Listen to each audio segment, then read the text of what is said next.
Assalamu alaikum wa rahmatullahi wa barakatuh, everyone. Welcome to Muslim Network TV Canada. Today, Youth Edition. This is your brother, Muhammad Maxwell Hassan here.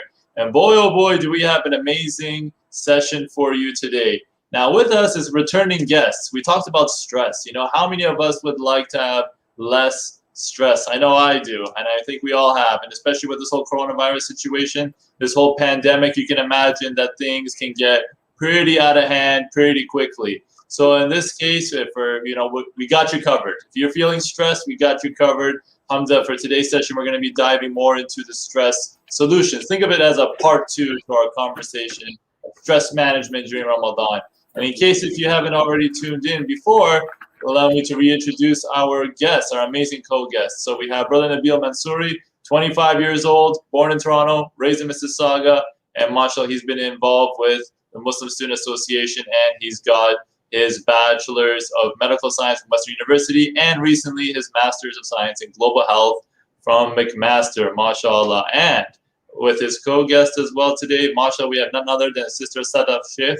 Mashallah, she wears many hats professionally. She's an MD, clinical researcher, project management professional, instructor at UFT, professor at Humber College, and a family-oriented female. And mashallah, although you may look at this on the outside and say it's pretty stress-inducing, but she juggles it. Okay, and we're going to find out how we can go about doing that. So both of you, again, thank you so much for stopping by. I'm really excited to just sink our teeth into this whole conversation. Let me take it to you, Brother NABEEL, because I know time is of the essence, and it may not be the best of situations at this point, but let's just dive into your take on it first. Now, what would you say on the outset would be a very strong solution for a lot of, like, what's worked for you? At least if something that you can recap, or maybe something that you've recently discovered. What would you say is a really strong tool to you in terms of dealing with stress? For me, I've used a couple things. So one, really just being extremely organized and learning how to be organized, using a lot of planners, phone apps, laptop apps, working backwards from deadlines. Always, if you're working with a school project, or if you're in school working on a school project, just always openly communicating with your team members and just making sure that everybody's aware of your schedule, being open and not being afraid to tell others what you're going through. And that was something that I struggled with growing up. I always used to think that, oh my God, it's Ramadan, it's Eid. Nobody's gonna understand what I'm going through. There's no point telling them how sleep deprived I might be, what we do at nighttime, how there's Eid preparation beforehand. So I never used to really say this when I was in high school or university and growing up. And then eventually the stress really got to me. And I said, you know what, if people can share that they're going through holidays like Christmas and Hanukkah and everything else, or they're going through other personal things, and when I saw how receptive people were to others sharing what they're going through in their personal lives, this helped me open up as well. And it was so comforting to know how everybody really does have your back, whether you're working on a school project or your school setting, or whether in a work setting, and your colleagues and you talk to colleagues and you have work deadlines. So just being open and really being okay with others understanding you, you'll be surprised as to how appreciative they are of actually knowing what you're going through. So that's one thing that really helps me reduce my stress and my anxiety levels. And then secondly, pairing that with self-care measures, more specifically, a lot of exercise, playing sports, and really starting to be really, really strict with my sleep schedule. I know as you get older, as adults, you're like, oh, that's okay. If I get 3 hours, that's good. Alhamdulillah. I'll take it. I'll take 2 hours. I'll take 4 hours. I'll take 5. Like sleep is just all over the place. And then once I started really being strict with, all right, I need to have, like, for me at least, I run most efficiently on 6 to 7 hours of sleep straight. And if I don't get that, I'm not as productive as I could be. I'll start napping here and there in the day, and I'll just lose my day. So I started to treat my sleep as if it's like a project, as if it's like a deadline. Like, when you have a work deadline, you don't compromise that, right? You have that date. It's a hard deadline. You have to get something done. You don't negotiate that. So why do I negotiate on my sleep, which takes up which over the span of your lifetime takes like a quarter of your lifetime or something. I think there's a stat about that. It's so important. So I started to do these two things, and that has helped me more specifically my stress management. Alhamdulillah. MashaAllah, it's really good. I appreciate you sharing those. Now, I'll take it to you, Dr. Sadaf, in a moment, but I want to unpack a little bit more about what you were saying in the beginning, where it comes to bottling up, I guess, this whole idea of not being able to share with others.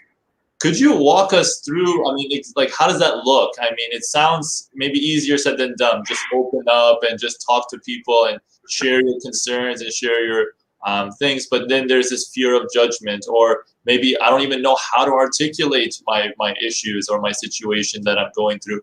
Could you walk us through exactly what's the step-by-step, quote unquote, like how do you actually manifest that where you are comfortable enough to share with others and, to let people know that, hey, you're not alone?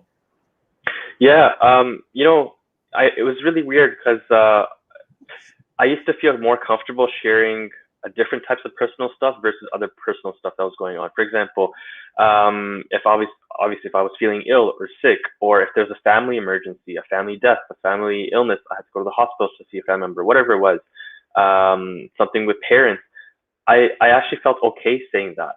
Why? Because everybody else was saying that. Like the non-Muslims, the other colleagues, they were just sharing that. I mean, that's just a common thing, right?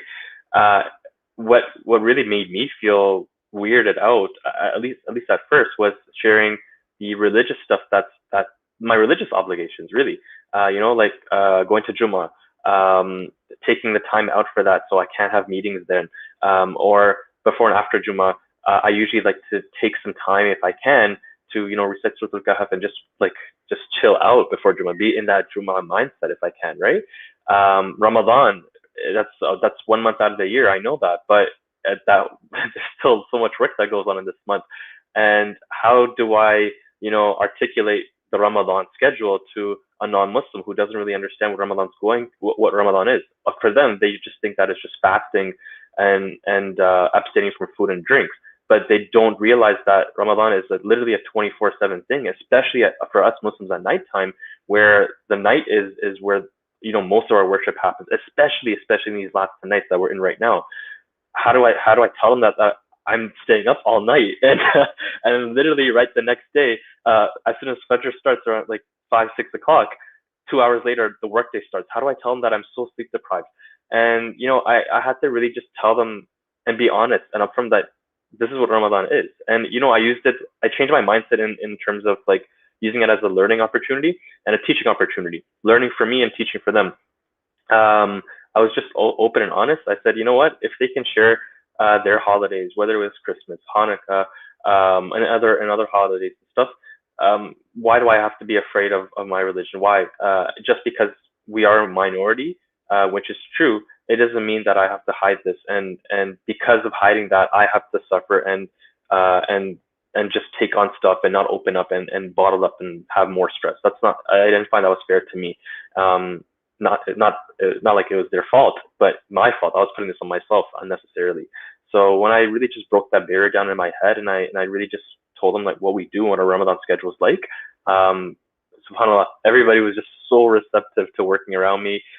Suddenly my meetings were pushed down to later so I could sleep in the morning and start my meetings after 12 p.m. And I tried to voice that. I said, can we do most of our work or collaborative work after 12 or afternoon where I can have the morning to rest a little bit? And they were so receptive to it. It just really comes down to opening up and just staying true to who you are and standing up for what you want as well. And not being afraid. Yeah, man, not being afraid. That's easier, mashallah. But it's really wonderful to hear that you had that like receptive environment and that you took the first step. And although it's not like it had, it was easy come, like easy come, easy go, right? It was more you had to work towards, build towards it. And mashallah, it's wonderful to hear that things like were moving in the direction that you were looking for. So it's wonderful to hear, mashallah, man. Appreciate you sharing that. And we're going to dive more into this, but I want to hear Dr. Sadaf's take on this whole situation in terms of bottling things up. I'm sure you've probably seen this in a variety of different contexts. People say that, I can't, like, I don't know if it's youth among I can't tell my parents this. I can't tell my spouse that. I can't tell my colleagues this. I can't tell my colleagues that, or so on and so forth. And it's just this is stress inducing in and of itself. So I'd love to hear your take on it and based on your experience. And I mean, is there, like, could you echo the sentiments of Brother Nabeel? Is this something that, that encapsulates a lot of it? But what's your take on this whole bottling up phenomenon? So, Assalamu alaikum. I think it's very real, this whole bottling up thing. I don't think it's just, Brother Nabeel or myself or, maybe other individuals who do it. I think everybody does a little bit of that bottling up because I think we live in a world of judgment, and I think everybody's afraid of being judged. And I think that that's one of the reasons why we hold to us our own secrets as best as possible. Now, I understand that sometimes we can't share things with family members or friends, sometimes more family members and friends, but there are other outlets, right? So Brother Nabeel spoke about one, which was, he broke through his challenge and his fear, and he faced it, and he said, okay, this is who I am. So again, the identity crisis goes away, right? And it's all about, I'm comfortable, I'm confident, this is who I am. I see a lot of that when I'm talking to individuals, in the Muslim community. There is an identity crisis to a certain level, and I think that is where the focus should be. And how do you get rid of that identity crisis is many folds, right? You can seek counseling, okay? There shouldn't be a stigma or taboo surrounding that service. It's there because people require it, and you're not going to be the first one to actually want to take on a therapy session, okay? A lot of it is stigma because it's like saying, I'm weak, therefore I can't do this because I will show other people that I'm weak if I go and ask for help from a counselor or a colleague or family members. So there are different challenges, and also that there are gender breaks in here, right? So women tend to handle the bottling up in a different fashion, and men channel the bottling up in a different fashion. So whereas you may see the bottling up come through as aggression in males, in females it comes out to an emotional saga. So it's like more crying, and there's more depression that's associated with all these things. That is visible. Okay. So I think that we channel what we're holding back and bottling up in different ways. And I think the best thing to do is try to figure out, and I think I said this in the last time that I was with you guys, is you have to have a conversation with yourself and get to know yourself. What do you like? What are you comfortable with? What are you not comfortable with? Surround yourself with good company. Okay, this is where things begin. If you're around people who are judgmental, you are going to harbor that negative effect from that company, and you are going to suffer mentally because now you're not comfortable in your own skin. Whereas if you have people around you, who are understanding and non-judgmental and compassionate and generous, guess what? You're going to be surrounded by positive energy, and that positive energy really drives you through stressful times because now you have a good support system, right? Now you don't have to think about, oh, this person's going to judge me because I did this, and I can't talk about this because this person's going to judge me. And that bottling up actually gets released, right? I want to also reiterate, the more confident we are about expressing who we are as Muslims, the more people will begin to understand, right? Because now we're giving importance to our religion, and now people are going to have that enthusiasm, or at least that curiosity to know more. So like Brother Nabeel, you were saying, when we're fasting, there's a lot of differences that we encounter in terms of our function and our performance and our challenges with making sure we do our due diligence with our prayers and our spirituality and faith. And then on the other hand is the worldly stuff where we have to go to work and there's no other options. So I think that as long as I have understood this, and this is, I'm talking about, when I was in university and even in school, we always had time to just go and pray. Like we would tell our teachers, we're going to go and we're going to pray. And they were okay with that. Again, a lot of the beauty of this country is that there's freedom of practicing your religion, right? So don't be shy from it. And also, in our religion, there is also that thought process, where you should talk about your concerns with people that may be able to help you, because that's what human beings are there for the most part, is to help each other, right? So we need to utilize more of those things. Now, I also believe in reinforcing family ties. Okay, so during this time, especially during Ramadan, I think that we should revisit those ties, and that means especially, and I'm concentrating more on family settings. So parents, so siblings, please make sure that you are making those bonds, and if they're not there, you are creating them. And if they have been severed or they've been ruptured by ABCD incidences, and this is a time where everybody is more forgiving because they are in that zone, in that circle of spirituality, where they will be able to appreciate, understand, and maybe forgive, and then you now unfold a different chapter of your life, and now you're going to have a stronger support system. So I feel, very honestly speaking, bottling up is not a good or a healthy alternative.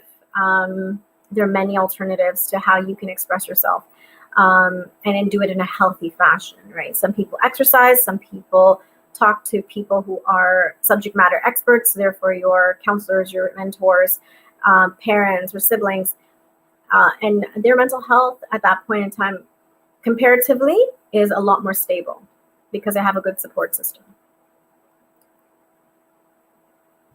Masha, a lot to unpack here. Wow. Okay. Let me try. Yeah, there's a lot. No, Masha, it's amazing. I'm trying to figure out, like one of the common threads that I'm getting from this conversation is this identity, this theme of identity. So this whole bottling up and expressing or being in tune with your own deen, and like trying to say, okay, well, Masha, this deen is a gift for humanity. That although maybe the media, not to paint everyone with the same brush, but if there's a lot of negative portrayals out there, then it could, like, people could shrink back, and they're like, okay, I'm not so confident in presenting myself as part of this deen. So now that's one component, but like, I guess maybe I'll take it to you, Brother Nabeel, about that. Like, it's in terms of this stress, and it seems like the theme of this whole day is like bottling up and identity. Could it be, it's a hypothesis here, I'm going to make it on the spot, could it be that this source of all this stress is due to a lack of, like an identity crisis? If you don't know who you are as a youth, and you don't know what you stand for, then all this energy gets channeled into so many ways, and you and I don't know how to manage that. Is it that? Like, is that it? Is that the that needle in the haystack that we have to find, or am I way off the mark? What would you say? Yeah, that's a good way to put it, actually. I think it's a component of people, or at least the youth, not really understanding or not feeling comfortable with themselves being a Muslim, at least in public. And I feel that that was how I was too growing up. And I think the reason is because you don't find a lot of it's hard to find a lot of relatable Muslims out there, right? When you in school, unless you have a Muslim teacher or you're in an Islamic school, they'll understand that, okay, Ramadan's here, the schedule is going to change. You're going to have to redo your whole life a little bit. I mean, that's the reason why Sunday classes at masjids and madrasas, either they close off completely for Ramadan, or they reduce their hours drastically, or they give you that last 10 days are off, or they reduce the hours, Eid's off, before the Eid's off, after Eid's off, right? So it's hard to find that relatability, I think. And I think being in the secular society with a hot pot of other religions and ethnicities, makes it hard for the youth to come out a little bit and feel okay with being who they are and accepting who they are as themselves. However, I don't think that's a valid reason for you not to go out and express yourself, right? I think it's actually more commendable when you do that, and you actually start to slowly stand up for who you are. I remember last week in in this Ramadan youth program that I'm doing right now with a few students, we were talking about Kyrie Irving and how he came out or at least speculation is that he converted to Islam. I don't know if I don't know if that is fully true yet, but we're just talking about the fact that he openly said he's fasting with his Muslim brothers and sisters. He's observing Ramadan, and he's a famous basketball player. Everybody knows him. And I talked to the youth about his story, like how he was not ashamed, right? And he came out in his NBA society, right? And a society, like an atmosphere that he could easily get bashed on. He could easily lose his status by. That has happened before with other previous Muslim NBA players, like Mahmoud Abdul Rauf, for example. So I was talking about to the youth, don't be afraid to show others who you are.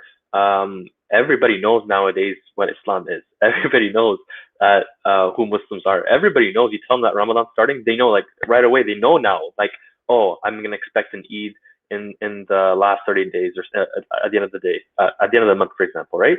And actually, even funny enough, a lot of non-Muslim players, they actually know oh, so Ramadan's starting, Eid starting. You guys don't know when your Eid's gonna be, Ramadan's gonna be, right? Because you got that moon fighting stuff going on, right? so there's people that actually start realize these intricacies of Ramadan now that we go through. So you just have to be okay with it. Really challenge your own biases. I think that's the main barrier that we have. I think we're making too many assumptions into what other people think about us, and we have our own biases, we have our own thoughts, and these are all just building up our anxiety inside of our head, and we're not really, and because of that, we're not acting upon what we really want to do. So it just comes down to working on your own assumptions. Man, that is fascinating. I want to make a comment about Kyrie. He did confirm that he was Muslim. Okay. Yeah, so mashallah, and that I did not expect Kyrie to be mentioned out, but hey, kudos to him, and that ties in directly to what we're talking Spawn. How can someone with so much to lose, you don't see the NBA promoting this all over the place. It's not front page news. You actually see it from other outlets and other things of that nature. It's not front and center. Oh, Kyrie becomes Muslim, but you see he has so much to lose for admitting and to for being convinced of this religion, saying that I'm fasting with my brothers and sisters. So that if he can do it, then why can't we? In a way that's in our position, society. But mashallah, I think when you that last bit that you were talking about, this whole biases. It's this whole inferiority complex, perhaps, that may be very deeply rooted and for many of us. And so we pray to Allah subhanahu wa ta'ala to take the fear out of our hearts, to really show what we have. So, but I want to take it to Dr. SADAF for a moment, because Dr. SADAF, you also unraveled another, mashallah, dimension to this whole conversation, and that is bonds, relationships, especially how it's important in COVID. Everyone's we always talk, in the age of social media, people are more antisocial, or they're saying that, oh, people are, and now with COVID, mashallah, just magnified that to the the highest degree, where people physically cannot get involved. Could you talk to us a little bit more about the solutions, any practical thing? I mean, Zoom meeting after Zoom meeting, I'm sure it can get wear and tear. But what could you say? Let's say, how about we look at it this way: within the family household and extended family, how can you build those bonds, so to speak, in a practical way? Those solutions for that. Okay, so a few different things. Sometimes the key is that you may not always do something that you like. Okay, keep that in mind, because you may have to do things that other people like and that you may not like, and that's okay, because that time that you're spending with a person is bonding, right? You're collaborating on something that is of interest to this individual, and you're getting to know and spend more time with this individual, and you're connecting with them, making them more comfortable to be able to speak to, and vice versa. So you're actually creating a safe space, basically. So I'll give you an analogy here, okay? And this is true for both the workspace, and it's true for both the familial space as well. So being a female, okay, it's always thought that, we don't do too much of the sports, and we don't know these individuals that are sports personnel, etc., etc. However, it takes effort. And I realize that when you get into the workspace, you are surrounded by people with different likes and dislikes and interests. And if you want to have a conversation with them and get to know them, then you have to play with them at least a baseline field. At least know what these sports are about. For me, it was the sports because I was working predominantly with male colleagues, and that was a talk. And so when you start talking about something that's a familiar of a familiar scale to individuals that is also of interest to them, guess what? The conversation keeps going, right?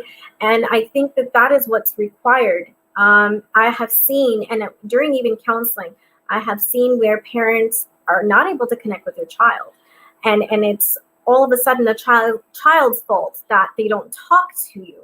But really, it goes both ways, right? So how much time do we spend with children?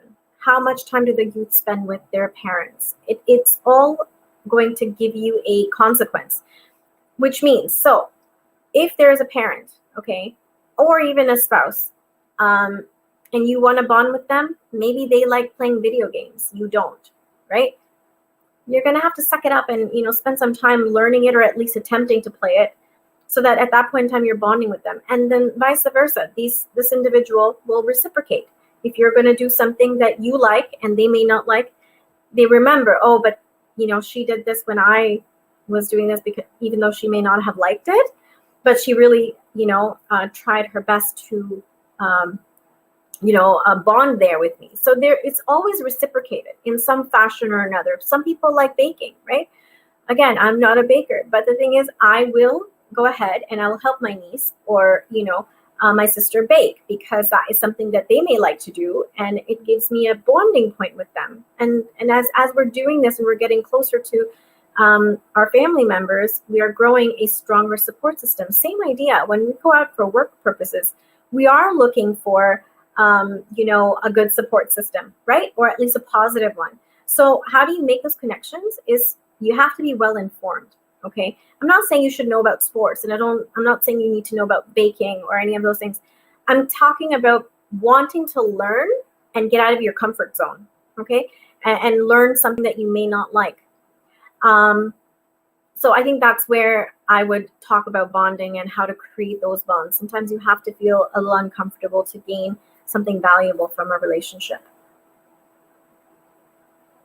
Okay, that's fascinating. Oh, as you're going through it, like a number of examples, run through our minds, taking a pottery class or what have you, like the classic examples, right? Like, what does that have to do with it? So I think it's odd. It's one of those things that when you want to have a relationship with someone, especially like a family, a strong bond, it's like you got to put others' needs before yourself. But let me ask you, Dr. SADAF, I'm curious to know this. What's the litmus test? Where's that fine line where you say, okay, I'm doing, because maybe I'm not turning this into a relationship thing, but maybe, have you ever seen this? Have you ever heard this like rhetoric over and over again, where I gave my life to this person, I put this other person's needs before mine, I did everything for this individual, but guess what? They just don't reciprocate, like that you were mentioning. It's logically speaking, I help you. You help me. I put your needs before mine, then it should be the same. But unfortunately, life doesn't always turn out that way. So what would you say to avoid this whole stress-inducing kind of thing, where it's like, I tried to play video games with my son, and we just didn't connect, or maybe even at that spousal level? What would you say? Where's that fine line between putting your needs ahead of others, or other needs instead of yours? So remember, the two words that I talked about in our last presentation was talking about self-care. Okay, self-care is where you recalibrate and you become resilient. Okay, so it's not always, you're not going to be always in the thought process of how do I please others and not focus on myself. And it's not by any means am I saying put other people in front of you always. There will be some times where that will be the case. Okay, but that weighs heavily on an individual who continues to do this. So having said that, in a capacity of a parent or in a capacity of a child, there is a certain level of expectation of performance, okay, responsibilities, behavior, etc., etc. Now, the idea is very simple. If we continue to put, and I'm talking about it both from the parental view and the youth view, if we continue to put ourselves at the very end continuously, this will drag us down, and this is where, again, mental health gets compromised, and this is where the bottling also takes place, because now you've put yourself at the very end, and now you've dissociated with who you are, or at least have not devoted any time to learning who you are. And I think this is very important, because the self-care aspect allows you to get to know who you are, number one, but also it allows you to become comfortable in your own skin, like we talked about. And because when you're comfortable in your own skin, you're able to give. There's a big cliche that we always use: you can't give from a cup that's empty, right? So I think you have to fill that cup in order to be able to do your tasks. So I'm going to parallel this to what I do. At the present time, I am going to school. I have 3 kids. I have in-laws that I live with. I have my spouse. I am also working, right? And then I'm taking out time to do what I'm passionate about, which is talking about dissolving stigma and bringing youth closer to the family unit, as well as to the dean, and all of these things. So that's something that I'm passionate about. But I also have self-care activities that I do. Okay, and to everybody, self-care means different things, right? But it doesn't mean I'm going to go and hang out with my child. Okay, it may bring you a lot of happiness, and it's great, but it should be something you're doing solely. Sometimes it's just to reconnect with Allah subhanahu wa ta'ala on a different scale. You get into an isolated situation where you are taking 15 minutes, 20 minutes to just recalibrate. Some people say, well, we're going to take, our dog for a walk. Okay, great. Take your dog for a walk. But at that point in time, guess what's happening? Hopefully you're not having a discussion with the dog as the dog's walking. But the idea is you're by yourself and you're doing a walk in nature. You're around, a good ambiance, fresh air, and you're getting your exercise, right? Brother Nabeel honed in on this earlier, and I'm a big advocate.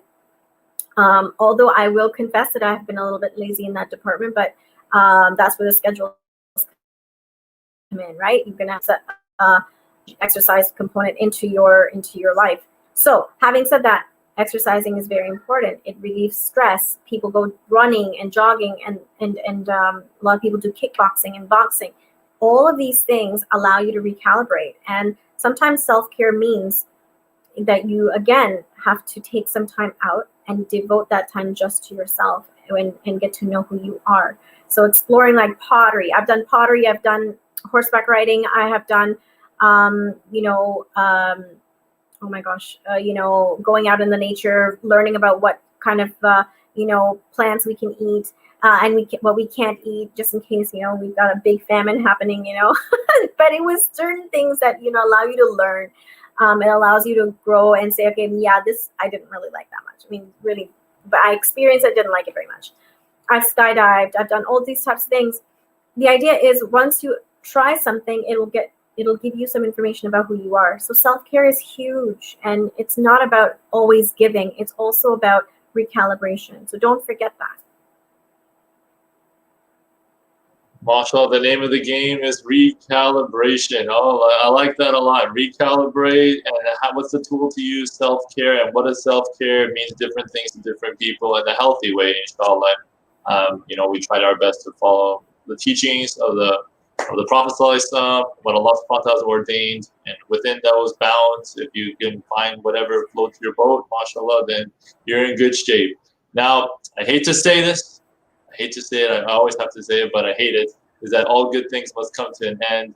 But mashallah, you two, this phenomenal conversation. I really enjoyed this whole stress solutions, and people are always trying to pull their, it's sad, sometimes when you hear stories, I'm sure you've run into some things where you hear stories of people that are really going through tough times, and I'm including myself in this conversation. We pray to Allah subhanahu wa ta'ala to alleviate the suffering and the stress, because everywhere you turn, there's always someone has something, right? And so in this case, to cap it all off, I'm going to take it to you, Brother NABEEL.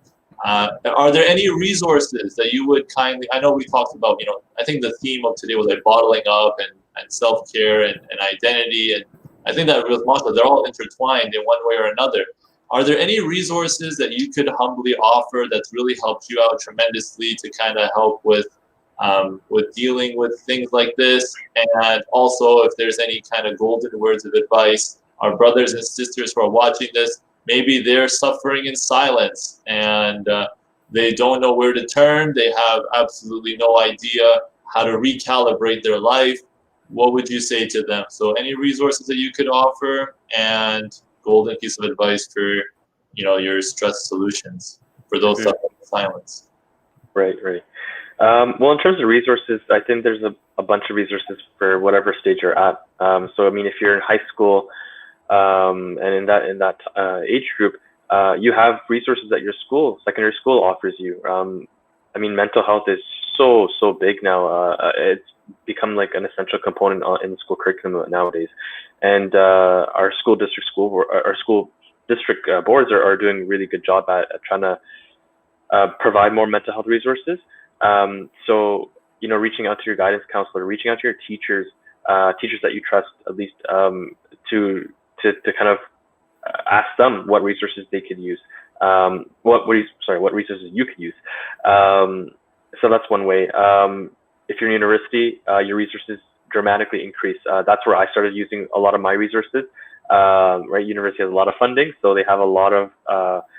I would say they say free, but you're kind of paying for it in your tuition. But I mean, it's free because you're not paying for it on the spot or on the go, right? They have a lot of amazing counseling services at university. A lot of them are free. You can easily book a time with a therapist, registered therapist, a psychologist, and just talk. You can go through your career center at your university. You can get help for whatever issues you're going through, whether you need to talk about, job stuff, getting help with interview preparation, trying to find this opportunity, that opportunity. University helps you a lot. And then if you're in the workforce type of age group, the employers are doing a really good job also providing a lot of these resources. I think, speaking to your HR manager and of course your supervisor, if you're really that close and you trust them, it's all there. I think it's all there. Another amazing resource is, more specifically, if you're really struggling with, mental health issues, Nasiha Helpline, they're an amazing resource that offers everything for free. So they're another great, place to use. And looking at your local masjid and seeing what your masjid offers as well. So I don't mean to put a plug in, but just an example, just to coming to my head, say the Hijj Center has counseling resources, and I'm sure a lot of these masjids have counseling resources as well. So it's all there. I think it comes back to our theme of the talk today, which is just breaking down your assumptions and saying, all right, Bismillah, let's take this step. Let's just go on with it. And with that, I'll say the last parting words, I guess, is really, before you take a decision, before you feel, if you start feeling that ounce of like doubt or anxiety in you, then do the opposite of what you want to do. Do the opposite of that action, right? That's the type of game that I play in my head. Why? Because when I get these doubts of like, oh, don't reach out to this person, don't get this help, don't get this resources, don't seek that person or that whatever. I immediately start thinking like, no, is this actually what the Prophet ﷺ would do? Is this something that Allah tells me to do in the Quran? Absolutely not. Allah says to go seek help. If you need things, if you need some resources, go seek it. It's all through the blessing of Allah, right? That's why He's facilitating it for you. And so all these doubts and anxiety and all these assumptions that you have, where are they coming from? They're coming from these waswasas from shaitan, essentially, right? So when you get these doubts, just do the opposite of that. So you're doing the opposite of what shaitan wants you to do. And you do that more and more and more, and eventually becomes a habit. And that's one of the tactics that I use to kind of push myself out of my boundary, out of my comfort zone, seek help, and just start to feel okay with who I am as a Muslim living here in Canada. MashaAllah. So every day becomes opposite day in a way, right? Yeah. Like that's so cool. Well, Jazakallah khairan, brother Nabil. Appreciate all the wealth of like resources that you've offered, and inshallah, if one person can take away one thing out of it, by all means, that's the key here. And that opposite, like if you have that knee-jerk reaction of, oh, maybe I shouldn't reach out to this person, or maybe what's the harm? As long as assuming that the situation is safe and everything, but. I hear you loud and clear, mashallah. So thanks again for sharing those insights and those resources. I'll take it to you, Dr. SADAF, as the curtain call. Same question. If there's any resources that you could humbly suggest, and last parting words of wisdom for those who are suffering in silence. Okay, so I'm going to echo what Brother Nabil has talked about. Okay, and I'm going to add to that list there. You can get in touch with me as well. I do counseling, and I'm more than happy to, offer an ear and all these things. Also, I go through a process where, again, the idea is to get you into a better place, into a better thought formation process, etc. So we go through a lot of self-exploration of things and coping mechanisms that you can use, etc. So that would be the first contact. And one of the contacts, I'm so sorry. And then if there is an urgency, and we usually do have this urgency, if there's a risk involved, please don't hesitate to go to the ER. Okay, even during this crisis here, you can call them in and talk to them and say, you're looking to get some help, you're suffering through A, B, C, D, and you can get help that way. Family doctors are an important asset as well. If you would like, if you have a family doctor, please reach out and let them know how you're feeling, because there's an aspect of things that we can control. And then there's an aspect which is medical, which we may not be able to control. And sometimes when we're suffering in silence, we can actually fix our situation just by doing A, B, C, D. It doesn't have to be that you're going to go on an antidepressant. It could be the case, right? You may require that adjunct, intervention, but also it could just be as simple as you've got a vitamin D level that is low, which is very common in the weather that we're facing in Canada, where we're not getting a lot of sunshine. So when vitamin D goes down, yes, there is going to be a sense of depression that people are going to experience. And if that's the case, and if you find out, go and speak to your doctor and they tell you, hey, let's do a panel on you, and they find out your vitamin D is low, guess what? It's a fix with a pill, right? So, iron levels getting low, these types of things that are parameters that a physician will be able to help you with.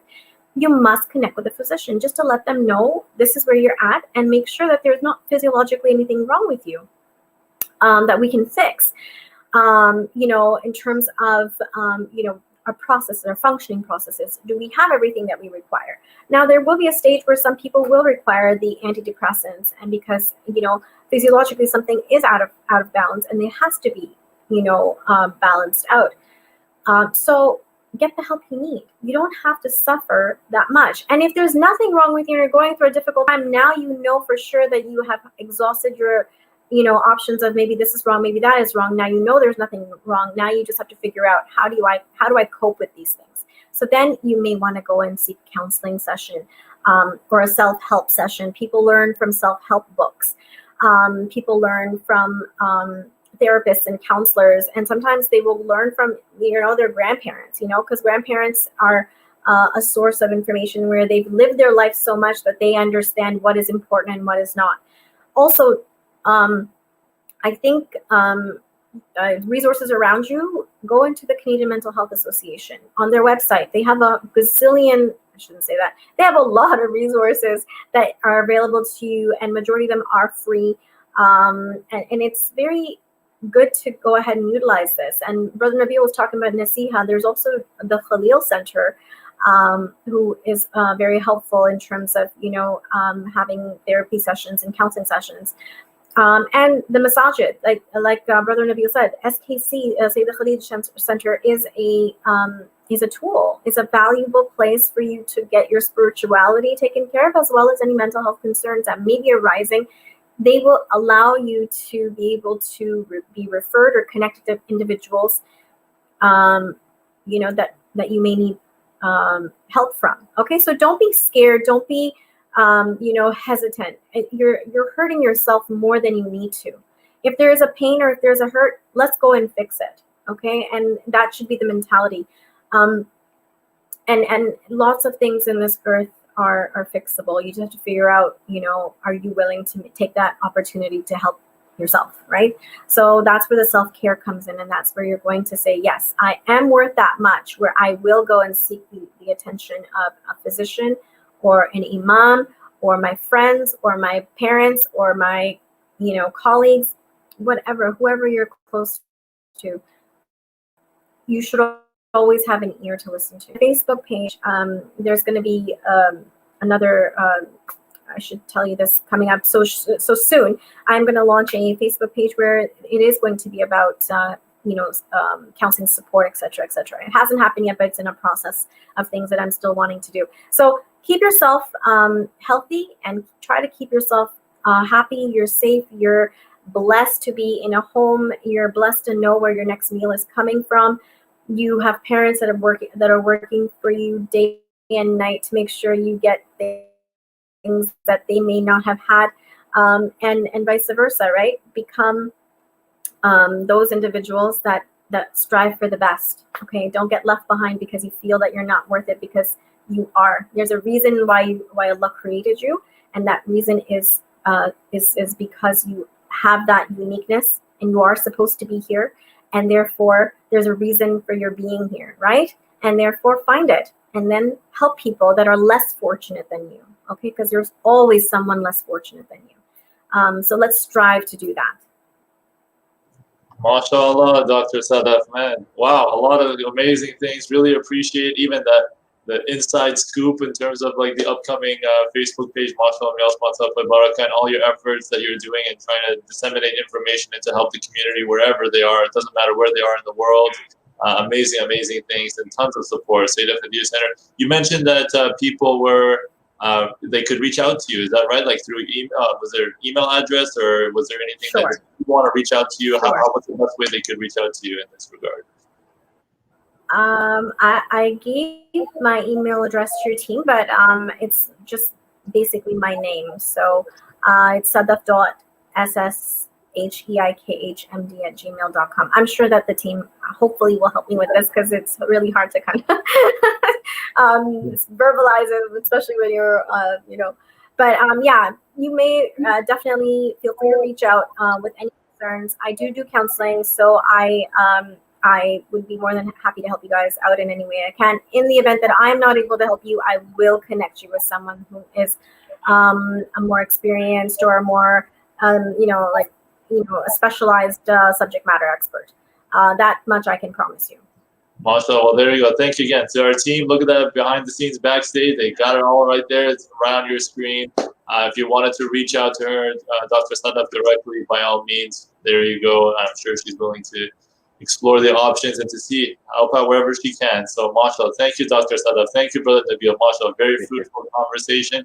May Allah subhanahu put barakah in all the work that you're doing. It's the last 10 nights of Ramadan, so we got to maximize them. And so we pray to Allah subhanahu to accept all our efforts. And if there was one person that walks away with this, at least a little bit less stressed, then inshallah, I think we did our job well done. So thank you again, Brother NABEEL. Thank you again, Dr. SADAF. Really appreciate the conversation and candor and insights in this whole conversation. Now let me talk to let me talk directly to the viewers here for a moment. MashaAllah, we talked about stress. We're talking about all the different kinds of things that can go wrong. We're talking about how we can make less stress. And so I would like to remind myself and you all that Allah subhanahu wa ta'ala created us, to echo Dr. SADAF's sentiments, that Allah subhanahu wa ta'ala created us knowing us. You know when someone doesn't know you, like when someone doesn't really get you, Allah subhanahu wa ta'ala is the one who knows you inside out better than you and I know ourselves. So if there's anyone to turn to, anyone that you can at least cry towards, or someone that you can let out your anguish, let out all the inner frustrations, anything that's bottled up inside, the one that you can turn to is Allah subhanahu wa ta'ala. Who better? And the way that, you know, I always like to one of the things one of my teachers has pointed out as a two-way street communication with Allah subhanahu wa ta'ala. If you want to talk to Allah subhanahu wa ta'ala, pray. If you want Allah subhanahu wa ta'ala to talk to you, read the Quran. That's how you'll find that is that two-way conversation. So we pray to Allah subhanahu wa ta'ala to accept, and that we all have less stress. Tune in every Wednesday, 7 p.m. Eastern Standard Time. This is your host, Brother Muhammad Maxwell Hassan, Canada Today Youth Edition. Stay strong, stay safe, and stay proud to be Muslims. Assalamu alaikum wa rahmatullahi wa barakatuh.